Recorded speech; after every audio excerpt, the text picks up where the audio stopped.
अस्सलाम वालेकुम प्यारे रीडर्स, कैसे हैं आप सब। आज हम रीड करेंगे सोता दिल का नॉवल की एपिसोड नंबर 58 जो कि हबीबा राइट्स की तहरीर है। और चलते हैं एपिसोड की जानिब। वो जब लॉन के रास्ते किचन में पिछले दरवाजे से एंटर हुआ तो वो चुपके से बगैर आवाज़ किए इसके करीब हुआ था। जानम आशिकी इसकी कमर को अपनी कैद में लेते और बदखान ने इसके कान की लो को चूमते भारी भरकम लहजे में सरगोशी की थी। खान, हमें तंग मत करें। अनायशा ने इसके हाथ की बढ़ती बेबाक जसारतों के बदले इसके हाथ पर चमचा मारते इसे रोकने की नाकाम कोशिश करते खुफकी से छिड़क कर इसे रोकना चाहा, जिस पर वह इसकी बेदर मार का असर लिए बगैर मज़ीद शेर हुआ था और इसके कान की लो के पास झुककर फिर से अरबद खान ने भारी लहजे में सरगोशी की थी। मेरे साथ पर खुश तो हो ना।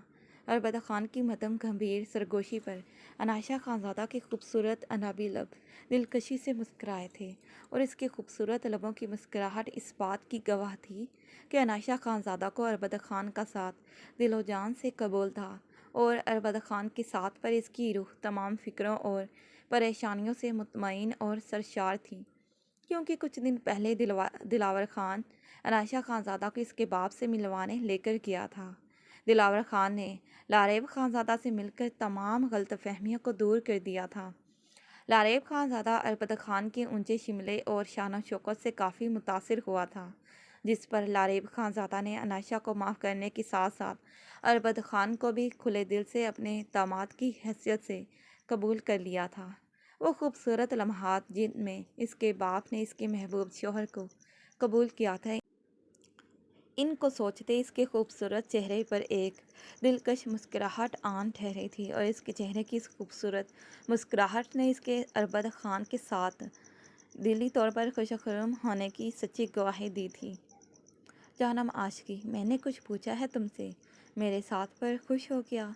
अरबद खान ने अब की बार इसकी पूछ को थाम कर इसके खूबसूरत चेहरे का रुख अपनी तरफ करते इसके दो अच्छा हसीन चेहरे की दिलकश मुस्कुराहट को देखते फिर से सवाल किया, आपको क्या लगता है खान कि हम आपके साथ खुश नहीं हैं क्या?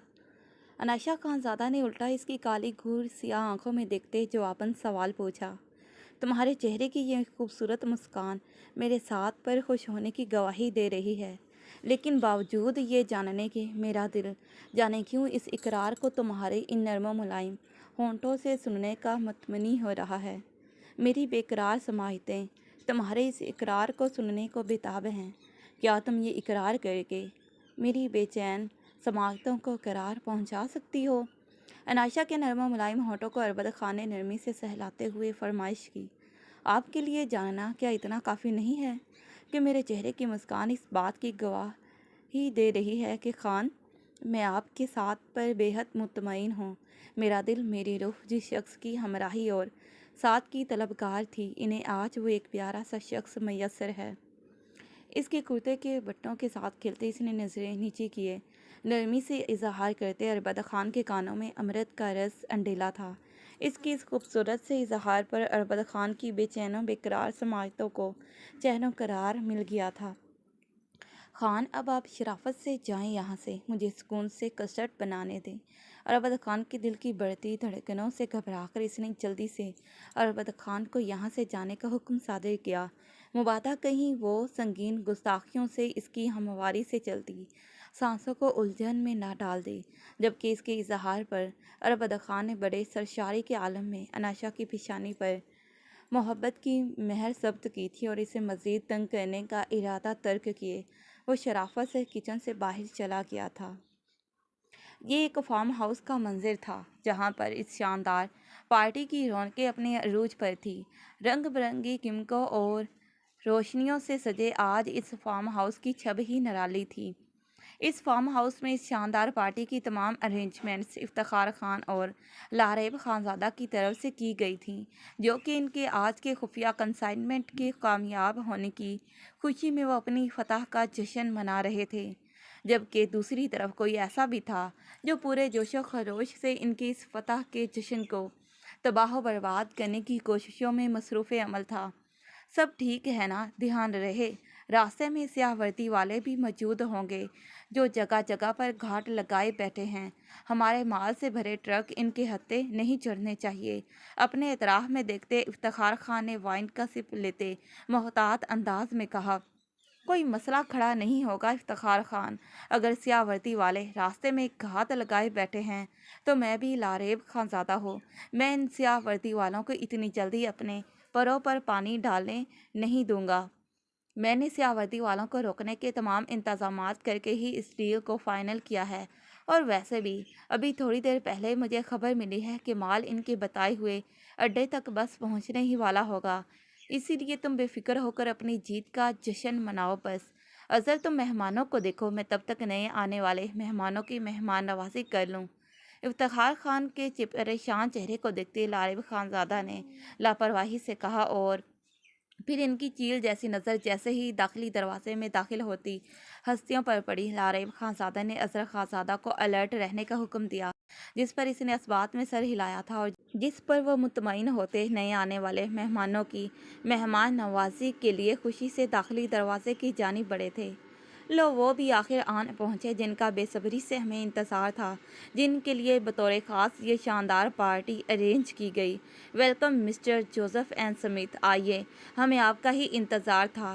یہ بیرون ملک سے آئے ان کے کلائنٹس سے، یہ اکثر اپنے مال کو ان لوگوں کو ڈیلیور کیا کرتے تھے۔ لاریب خانزادہ نے ان سے ہاتھ ملاتے خوشی سے کہا، ہم یہاں ہاتھ ملانے نہیں آئے ہیں آپ سے مسٹر لاریب خانزادہ، ہمیں ہمارا مال چاہیے۔ لاریب خانزادہ کے بڑے ہاتھ کو نظر انداز کرتے جوزف نے سرد لہجے میں کہا۔ جوزف کے ہاتھ نہ ملانے پر لاریب خانزادہ نے خسیا کر اپنے ہاتھ کو پیچھے کر لیا۔ مسٹر جوزف، وہ مال ابھی راستے میں ہی ہے، آپ کے بتائے ہوئے اڈے پر بہت جلد پہنچ جائے گا، بے فکر رہیں، کیوں خواہ اپنی سفید چمڑی کو جلا رہے ہیں؟ لاریب خانزادہ نے جوزف کے غصے سے لال بھبوکا ہو رہے چہرے کو دیکھتے سکون سے کہا، راستے میں ہوگا نہیں، اب تک تو پہنچ جانا چاہیے تھا، لیکن ابھی تک پہنچا کیوں نہیں، یہی پوچھنا چاہتے ہیں ہم۔ اب کی بار اس کے ساتھی سمتھ نے گرا کر پوچھا، آئیے بیٹھ کر بات کرتے ہیں افتخار خان، آپ انہیں ہمارے مہمان خانے میں لے جائیے۔ بولتے وقت لاریب خانزادہ کا لہجہ مٹھاس لیے ہوئے تھا، کیونکہ اپنے ارد گرد اتنے سارے مہمانوں کا تقابلی جائزہ لیتے ہوئے لاریب خانزادہ نے بروقت بات کو بگڑنے سے بامشکل سنبھالا تھا۔ لاریب خانزادہ کی کمانڈ پر افتخار خان انہیں لیے ایک الگ اطراف میں بنے مہمان خانے کی طرف بڑھ گئے، جہاں پر بطور خاص انہوں نے اپنے ان خاص مہمانوں کے لیے انتظامات کیے تھے، اور خود اس ہنگامے کی وجہ سے اپنی طرف متوجہ ہوئے مہمانوں کو پرسکون کرنے لگے۔ مسٹر جوزف، آپ کہنا کیا چاہتے ہیں؟ افتخار خان نے صوفے پر بیٹھتے ناسمجھی سے پوچھا۔ وہ خود حیران تھے کہ آخر مال ان تک کیوں نہیں پہنچا۔ ابھی تھوڑی دیر پہلے ہی تو ان کی اپنے آدمی سے بات ہوئی تھی، ان کے مطابق سب ٹھیک چل رہا تھا، پھر یہ گڑبڑ آخر کہاں پر آ کر ہوئی تھی؟ صاف ظاہر ہے مال ہم تک نہیں پہنچا، اور وہ کیوں نہیں پہنچا آپ اس ویڈیو میں بخوبی دیکھ سکتے ہیں۔ جوزف نے اتنا کہتے اپنے موبائل سے ایک ویڈیو نکال کر ان کے سامنے پلے کر دی، جس پر ویڈیو میں چلتے مناظر کو حیرت سے دیکھتے افتخار خان اپنی جگہ پر ہکا بکا رہ گئے۔ یہ سب جھوٹ ہے، یہ تو مر گیا تھا، اس سالے گالی کو تو ہم نے خود اپنے ہاتھوں سے مروا دیا تھا۔ ویڈیو میں موجود عارض خانزادہ کو اپنے مال کو تباہ برباد کرتے دیکھ افتخار خان گھبرایا۔ اس کی بخلاہٹ کو دیکھتے سامنے موجود نفوس کے چہروں پر جو مسکراہٹ تھی وہ انتہائی دل فریب تھی۔ سنا تو ہوگا، انسان جو زہر دوسروں کو دیتا ہے اسے لوٹائے بغیر نہیں مرتا۔ دل فریبی سے مسکراتے ہوئے رئیس خانزادہ نے ماسک کو اپنے چہرے اور گولڈن بالوں والی وگ کو اپنے بالوں سے اتار کر پھینک دیا تھا۔ تو تم تو مر گئے تھے، پھر زندہ کیسے؟ تم تو اس دھماکے میں بچ کیسے گئے؟ تمہاری لاش کو تو ہم نے خود اپنے ہاتھوں سے دفنایا تھا۔ افتخار خان اپنے مقابل جوزف کی جگہ عارض خانزادہ کو دیکھتے ہانپتے ہوئے چلایا، ہاں، اپنی طرف سے تو مار ہی دیا تھا تم لوگوں نے مجھے، لیکن میری خوش قسمتی کہ میں بچ گیا۔ جانتے ہو میری جگہ پر تم لوگوں نے کسی اور کو دفنایا۔ تم لوگ مجھے اسی لیے پہچان نہیں سکے کیونکہ میرا موبائل اور پرس تم لوگوں کو اس سے ملا، لیکن اپنی چال بازیوں میں تم لوگ یہ تو بھول ہی گئے تھے کہ بچانے والی ذات تو اوپر والے کی ہوتی ہے، کیونکہ جس وقت بلاسٹ ہونا تھا اس وقت مجھے کسی اننون نمبر سے کال آئی اور میں وہ سنتے سنتے کالج کی بیک سائڈ پر چلا گیا۔ سگنل ملنے پر پتہ چلا کہ ذرائع کے مطابق کالج میں بم بلاسٹ ہونے والا ہے۔ اسی لیے مجھے محتاط رہنے کا کہا گیا، لیکن اس سے پہلے کہ میں معصوم جانوں کو بچانے کے لیے کچھ کرتا تب تک بلاسٹ ہو چکا تھا۔ اس بلاسٹ میں مجھے تھوڑی بہت چوٹیں ضرور آئی تھیں، لیکن افسوس مجھے اپنے مقصد کے لیے ایک جلی ہوئی لاش کو مہرہ بنا کر استعمال کرنا پڑا تاکہ تمہاری چال بازیوں کو میں کامیابی سے ناکام بنا سکوں۔ عارض خان زادہ نے اس کے چلانے پر تمسخر سے کہا، "یو بلڈی مٹ!" افتخار خان کی پھٹی سماعتوں نے عارض خان زادہ کی چال بازیوں کو حیرت سے سنا تھا۔ ایک پگھلا ہوا سیسا تھا جو وہ اس وقت افتخار خان کی سماعتوں میں انڈیل رہا تھا۔ عارض خان زادہ کو ایک غلیظ سی گالی دیتے وہ اسے مارنے کے لیے اس کی طرف لپکا تھا، اور اس سے پہلے کہ وہ عارض خان زادہ پر گن تان کر اس پر جھپٹتا، عارض خان زادہ نے افتخار خان کو لات مار کر پیچھے صوفے پر گرا دیا اور اس کے ماتھے پر گن تانے، اس کے گھٹنے پر اپنا بھاری بوٹوں میں مکید پاؤں رکھتا افتخار خان کو چیخنے چلانے پر وہ مجبور کر گیا۔ "اتنی بھی جلدی کیا ہے مرنے کی مسٹر افتخار خان؟ ابھی میرے بارے میں پوری طرح سے جان تو لو۔ میں اس کے علاوہ اور بھی اپنے اندر بہت سارے گہرے راز رکھتا ہوں"۔ اس کے ماتھے پر گن کا دباؤ بڑھاتے عارض خان زادہ نے کہا۔ جب اتنے میں دروازہ کھول کر کوئی اندر داخل ہوا تھا۔ افتخار اظہر نے مجھے بتایا کہ وہ کمرے کا دہشت انگیز منظر دیکھ کر لاریب خان زادہ کی چلتی زبان کو بروقت بریک لگے تھے جب اس نے عارض خان زادہ کو افتخار خان کے ماتھے پر گن تانے دیکھا۔ "تم زندہ ہو میرے بھتیجے!" عارض خان زادہ کی صورت میں اپنی موت کو اپنے سامنے کھڑا دیکھ لاریب خان زادہ نے بروقت پینترا بدلا تھا، اور پھر لہجے میں شہد کی سی چاشنی لیے اس نے آگے بڑھ کر لاریب خان زادہ نے عارض خان زادہ کو گلے سے لگانا چاہا، جس پر عارض خان زادہ نے اس کے پاس آنے پر اس کے ہاتھوں کو بے دردی سے جھٹک دیا تھا۔ "شکر ہے لاریب خان زادہ تم بھی اب یہی موجود ہو، وگرنہ تو تمہارے دوست کو اکیلے مرتا دیکھ مجھے تو بہت افسوس ہو رہا تھا"۔ اس نے لاریب خان زادہ کی آنکھوں میں اپنی سرمئی رنگ آنکھوں کو گاڑتے گرا کر کہا، "عارض میرے بھتیجے یہ کیا کہہ رہے ہو تم اپنے چچا کو مارنے کی بات کیوں کر رہے ہو؟ میں تو تمہارا پیارا چچا ہوں نا"۔ یہ سب تو عارض خان زادہ کا کیا دار ہے جو اس نے افتخار خان کے ساتھ مل کر کیا۔ میں قسم کھاتا ہوں میرا اس سب میں کوئی لینا دینا نہیں۔ اپنی جان کو لالے پڑتے دیکھ لاریب خان زادہ نے ٹسوے بہاتے عارض خان زادہ کو اپنی بات کا یقین دلانا چاہا۔ "یہ بھول ہے تمہاری کہ عارض خان زادہ ابھی تک تمہارے اس مکروہ چہرے کے پیچھے چھپے شیطانی چہرے سے لا علم ہے"۔ اس نے اس کے آنسوں کو نفرت سے دیکھتے طنزیہ کہا۔ اور عارض خان زادہ، "اف سوری کیپٹن رئیس خان زادہ، تمہاری بھی یہ بھول ہے کہ تم لاریب خان زادہ کی کھوچار میں رہ کر اسے نقصان پہنچاؤ اور لاریب خان زادہ کو پتہ بھی نہ چلے"۔ ہا ہا۔ لاریب خان زادہ کو اب اپنی ایکٹنگ کو جاری رکھنا بے ضرر سا لگا، اس لیے اپنے چہرے پر اچھائی کے ماسک کو اتارتے وہ چہرے پر خباثت لیے شیطانی قہقہ لگاتے دھڑا تھا، "ٹھیک پہچانا تم نے مجھے، میں کیپٹن رئیس خان زادہ، جس نے پہلے افتخار خان کے بیٹے اطلال خان کو مارا اور پھر اس کے بعد تمہارے خاص آدمی جاوید ہاشمی کو موت کے گھاٹ اتار دیا۔ میرے بھائی کو بچپن میں ہی تم لوگوں نے اپنی درندگی کا نشانہ بنا کر مار ڈالا۔ دولت اور اقتدار کے لالچ میں تم لوگوں نے میرے ہنستے بستے خاندان کو تباہ برباد کر ڈالا۔ اس کا بدلہ لینے کے لیے مجھے ISI میں ایک خفیہ ایجنٹ کے طور پر کام کرنا پڑا"۔ وہ سرمئی رنگ آنکھوں میں لہو اور وحشت لیے گھرایا۔ لاریب خان زادہ کا بے وقت قہقہ لگانا اسے سوئی کی نوک کی طرح چبھا جو عارض خان زادہ کے چلتے وجود کو دہکتی آگ کی سیخوں پر گھسیٹ گیا تھا۔ "اگر اتنا جانتے ہو میرے بارے میں تو اب تک یہ بھی جان گئے ہوگے مجھے کس مقصد کے لیے یہاں بھیجا گیا ہے"۔ وہ لاریب خان زادہ کی طرف دیکھتے آگ کے شعلے کی مانند بھڑکا تھا۔ اس کا وحشت سے پر لہجہ شعلے اگل رہا تھا، اور پھر اس نے افتخار خان کے ماتھے پر رکھی اپنی گن کا ٹریگر دبا کر یکے بعد دیگرے کئی گولیوں سے اس کی پیشانی کو داغ دیا تھا۔ افتخار خان کا چہرہ خون سے تر ہو گیا اور پتھرائی نظروں سے افتخار کا وجود بھی ساکت پڑ گیا۔ "اب تمہاری باری ہے لاریب خان زادہ"۔ اس کی طرف بڑھتے عارض خان زادہ اپنی آگ اگلتی نظروں سے گرایا، "تم کل کے آئے 2 فٹ کے لڑکے لاریب خان زادہ کا مقابلہ کرو گے، اسے مارو گے"۔ اس کے چہرے کی دل جلا دینے والی مسکراہٹ کو دیکھتے لاریب خان زادہ کرتے ہوئے دھاڑا، اور اتنا کہتے ساتھ ہی لاریب خان زادہ نے نامحسوس انداز میں اپنی جیب سے کچھ نکال کر مٹھی میں قید چیز کو دبایا، جس پر پورے کمرے میں سفید دھواں پھیل گیا۔ اس دھوئیں کی بو کی وجہ سے عارض خان زادہ اور اس کا ساتھی حیدر خان کھانسنے لگے تھے، جبکہ اس موقع کا فائدہ اٹھاتے ہوئے لاریب خان زادہ اس کمرے سے چپکے سے باہر نکل گیا تھا۔ لاریب خان زادہ جب سیڑھیاں اترتا نیچے بڑے سے ہال میں انٹر ہوا تو وہاں کا منظر دیکھ کر خوف سے اس کا حلق خشک پڑ گیا۔ گلے کی ہڈی خوف سے بار بار ابھر کر معدوم ہوتی دکھائی دے رہی تھی۔ क्योंकि नीचे हॉल का मंजर हर सू खून में डूबा हुआ था, यूं जैसे सुर्ख रंग की चादर बिछा दी हो हॉल में। अपने साथियों की खून से भरी लाशों को वो बड़ी बेरहमी से नज़रअंदाज करते इनके ऊपर से फलांग कर गुजरता वो वहाँ से आगे बढ़ता दाखिली दरवाजे को अबूर कर गया था। वो बड़ी कामयाबी से बगैर किसी रुकावट के वहाँ से निकलने में कामयाब होकर अपनी गाड़ी तक पहुँच जाना चाहता था, जो कि लॉन के दूसरी जानिब पार्किंग लॉट में खड़ी थी। डैड इससे पहले कि वह लॉन की दूसरी जानिब खड़ी अपनी गाड़ी तक पहुंचता, जब पीछे से अपने बेटे की आवाज़ को सुनते लारेब खानज़ादा लॉन के वस्त में रुका था। अज़र, मेरे बेटे। अज़र खानज़ादा की तरफ बढ़ते लारेब खानज़ादा ने लर्जते हुए अपने बेटे को पुकारा। यहाँ पर ख़तरा है, दुश्मन हमारे आदमियों को ख़त्म कर चुका है, अब वो हमें मारने की कोशिशों में है। इससे पहले कि वह हम तक पहुँचे हमें यहाँ से निकलना होगा मेरे बेटे। अज़र खानज़ादा तक पहुँचते लारेब खानज़ादा इसकी बाजों को थामते हुए कह रहा था कि यहाँ से भाग चलो बेटे, अगर मज़ीद यहाँ रहे तो ज़िंदा नहीं बचेंगे। दुश्मन से अपनी ज़िंदगी के लिए भीख मांगना पड़ जाएगी, जिसले लारेब खानज़ादा जैसे अनापरस्त बंदे को कहाँ गंवारा था।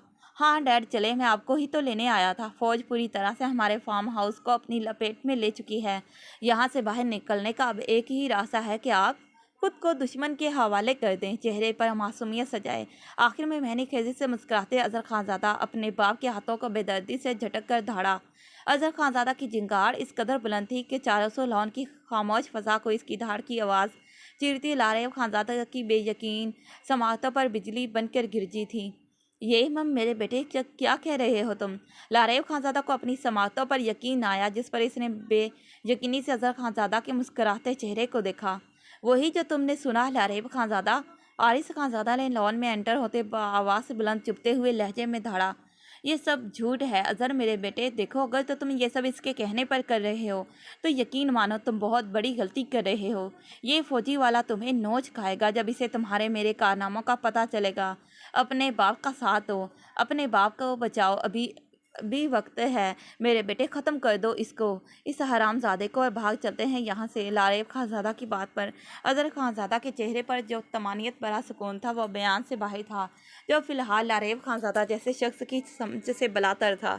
जबकि लारेब खानज़ादा सब कुछ नज़रअंदाज करता एक मरतबा फिर से इसे बाजों से पकड़कर झोंझोड़ते हुए चिल्लाकर अपने साथ भाग जाने पर कायल करना चाह रहा था। Dad, I am sorry dad, मुझे अफसोस से कहना पड़ रहा है, आप जैसे मुल्क दुश्मन अनासिर का इस दुनिया से चले जाना ही बेहतर है। और रही बात मेरी, तो मैं आपकी फील्ड का बंदा ना शुरू से था और ना ही अब हूँ।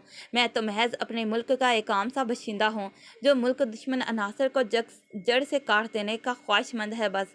भले अब इसमें चाहे मेरे डैड क्यों ना शामिल हों, मैं अपने मुल्क को अपने आप जैसे मुल्क दुश्मन अनासिर से पाक साफ कर देना चाहता हूँ। इसने पुरसुकून अंदाज में कहकर लारेब खानज़ादा की होश उड़ा दिए थे। धोखा, इतना बड़ा धोखा?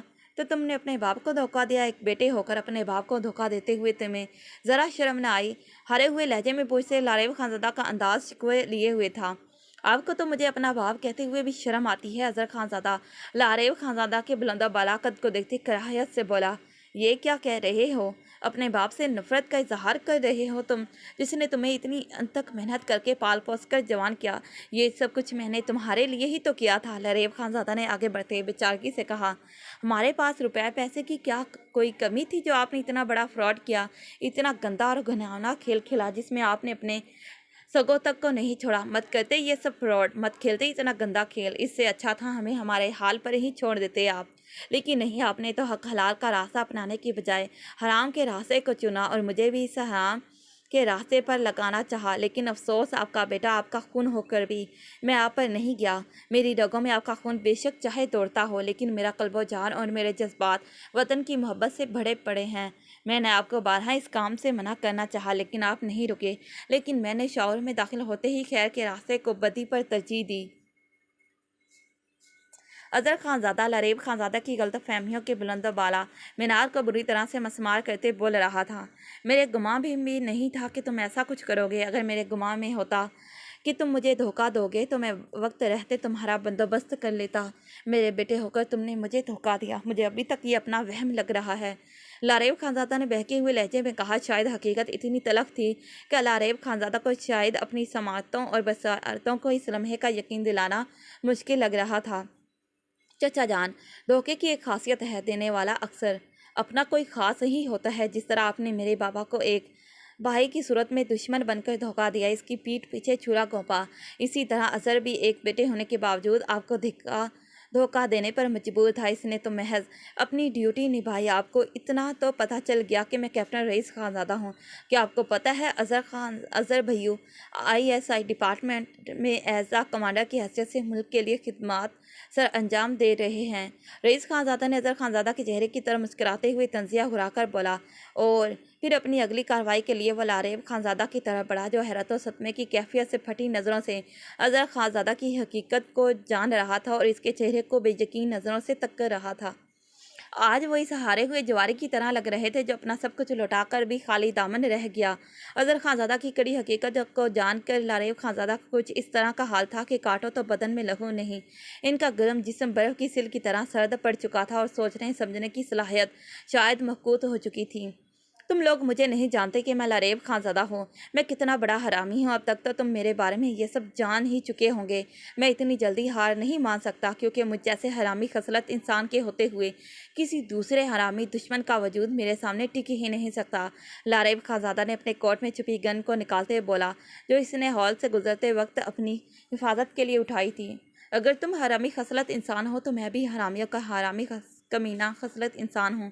इतना कहते हुए बगैर डरे बड़े निडर अंदाज में लारेब खानज़ादा की तरफ बढ़ा, जबकि आरिस खानज़ादा के अपनी तरफ बढ़ते कदमों को देखते इसने कपकपाते हाथों से इसके दिल के ऐन मुकाम पर फायर किए थे, जो निशाना खता होने पर सीधा इसके दाएं कंधे को छूकर गुजर गया। जबकि वो कंधे के दर्द को दबाए बेखौफी से लारेब खानज़ादा की तरफ बढ़ रहा था, इससे पहले कि लारेब खानज़ादा इस पर दूसरी गोली चलाता, जब पास खड़े अजहर खानज़ादा ने आगे बढ़कर इसके हाथ से पिस्टल को छीन लिया। जबकि आरिस खानज़ादा किसी जख्मी शेर की तरह पंजा मारते लारेब खानज़ादा पर झपटा और फिर लाता मुक्कों से लारेब खानज़ादा को लॉन की ठंडी घास पर ढेर करते गन इसके सीने पर तान दी।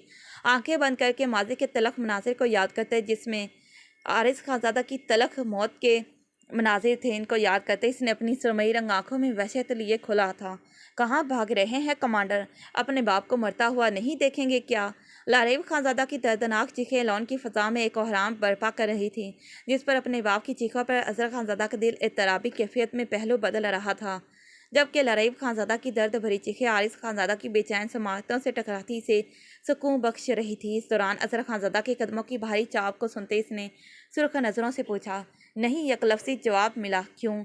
अपने बाप के लिए क्या आज एक कमांडर का दिल कमज़ोर हो रहा है क्या? सुरमई रंग आंखों में वहशत लिए सर्द लहजे में तंजिया पूछा गया। तसल्ली रखो, मेरा दिल कमज़ोर नहीं है कैप्टन रईस खानज़ादा। मैं अपनी नज़रों के सामने एक मुल्क दुश्मन आती मुजरिम को तो मरते देख सकता हूँ, लेकिन एक बेटे होने की हैसियत से मैं अपने बाप को यूँ तड़प तड़प कर मरता हुआ नहीं देख सकूँगा। अजहर खानज़ादा इसकी सुरमई रंग सुर्ख आंखों में देखते शोलों की मानिंद घुराया था। रईस खानज़ादा के तंज पर अजहर खानज़ादा के खूबसूरत चेहरे पर चट्टानों की सी सख्ती दर आई थी। खूबसूरत बादामी रंग आंखों में अजीब सी वहशत टपक रही थी। इसकी इस वहशत से भरपूर रूप को देख रईस खानज़ादा को सुकून मिला था, क्योंकि वो इसी चीज़ को तो अपने कमांडर के चेहरे पर शायद मिस कर रहा था। कमांडर, क्या इजाज़त है कि मैं इस मुल्क दुश्मन अनासर को इस दुनिया से चलता कर दूं? अपनी लहू छलकाती सुरमई रंग सुर्ख नज़रों को एक मरतबा फिर से अजहर खानज़ादा पर डाले इसने इसके बाप के सीने को अपनी गन की नोक पर रखते इसे इजाज़त चाही, जिस पर अजहर खानज़ादा ने कुछ कहने की बजाय नम आंखों से महज सर को अस्बात में हल्की सी जंबश दी।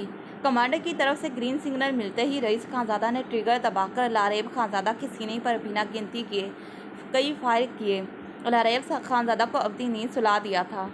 वो यहाँ पर ही नहीं रुका था, बल्कि अपनी लोडेड गन की सारी गोलियाँ चलाने के बाद भी वो जुनूनीपन से गन की नाल को इसके खून उबलते सीने पर बेदर्दी से मारते जुनूनी हो चुका था, जिस पर अजहर खानज़ादा ने आगे बढ़कर इस पागल आदमी के जुनूनीपन को संभाला था। रईस मर गए हैं वो। The war is over, mission is completed. कंधों से थाम कर इसे लारेब खानज़ादा से दूर करते इसने चिल्लाकर आरिस खानज़ादा के जुनूनीपन को रोकना चाहा, जिस पर वो इसके गले से लगते फूट फूट कर रो दिया। आज इसने अपने ज़िंदा रहने के मकसद को पा लिया था। जिस शख्स ने इसके ख़ानदान को तबाह किया, इसने इस शख्स को आज अवधि नींद सुला दिया था। इस दरिंदे को मारकर आज इसने अपनी तमाम महरूमियों और इस शख्स की तरफ से दी गई अपने बाप की तमाम अज़ियतों का हिसाब चुकता कर दिया था।